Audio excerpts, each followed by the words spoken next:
This week has been all about the engine, and understandably so. The engine and its failure on Tuesday really dominated our week.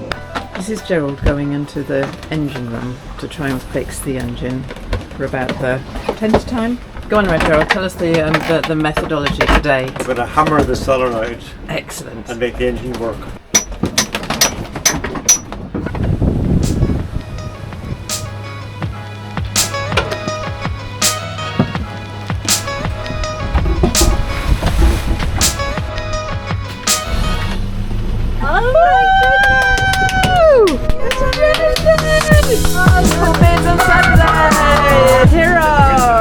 There are other things that have been happening too, of course.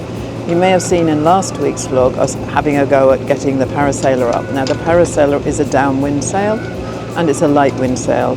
And what happened when we did that, the wind took off 18 knots and the parasailer became like a thoroughbred stallion racing out of hand, and there was a huge amount of wrestling to get it down, but get it down we did. Now currently we are on a different sail plan. We previously had one sail pulled out, the foresail, but now we've got the main and the foresail because the wind has dropped. The sea swell is less swelly, although it's quite swelly still. So we're rolling along right now. We have had some really lovely suppers together. We've had some laughs over Gerald hitting the engine with a hammer. Of course it didn't work, sadly. And then some triumphs.